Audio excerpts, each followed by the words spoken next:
About this before the show started. We've seen so much rain and I'm tired of it. Yeah, I think we all are getting tired of it. We got more on the way for tonight, unfortunately, and we may have some localized flood concerns with all the rain that we see out there tonight, too, along with at least some severe weather potential. I think the damaging wind threat would be the greatest concern, along with maybe a little bit of hail as well. Tornado threat looks very low, but maybe not quite zero. But I think overall the wind and the flood potential probably will be what we monitor as we go into the overnight hours. And we're stuck in what we call a northwest flow pattern. That's when the mid-level winds tend to flow from northwest to south and east. And especially this time of year, you get little kinks in that flow. And if you've got enough humidity and moisture in place at the surface, you can get showers and storms to develop in this type of pattern. And that's certainly what we have seen. And I think we're going to see additional storms pop up probably somewhere to our west later tonight. And then those will track like we saw this morning to the south and to the east, bringing more heavy rain as we go through the overnight hours tonight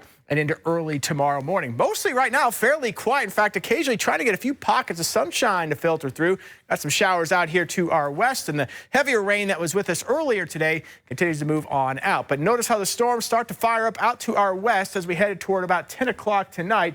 And then they'll just continue to fill in as we go through the overnight hours. And again, lots of locally heavy rain with some of this and perhaps some wind gusts that could push 60 or 70 miles per hour. Widespread severe weather, probably not likely, but there could be a few pockets where that wind may pick up just a bit. This will keep pushing off to the south and to the east as we head into early Sunday. And it may take, like we saw this morning, much of the morning for that to move on out. Right now, though, things are quiet. If you have any plans for your Saturday evening, it's actually looking pretty good out there. Temperature-wise, we're actually comfortable. 78 degrees right now. That's actually the warmest we've been. Our high had been 76. But with the latest update, we're now up to 78 degrees. We'll see if we stay just shy of 80, though, for that high.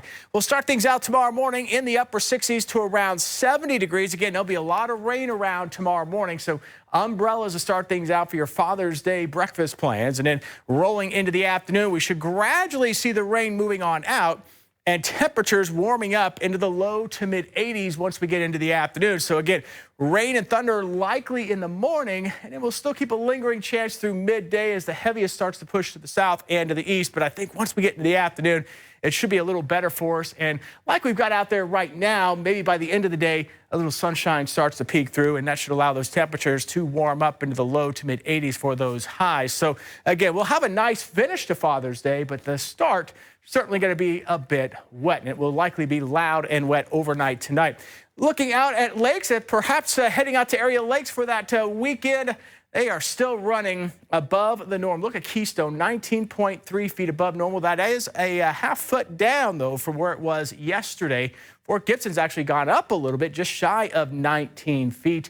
And notice Eufaula just shy of 7 feet above the norm, and Grand Lake still at 5.9 feet above the norm. And again, the rain chances tomorrow will be highest in the morning hours, more than likely starting to dry out as we go into the afternoon. We'll leave a slight chance in on Monday and then bump that chance up to 30% for a few spotty storms on Wednesday, possibly lingering into Thursday.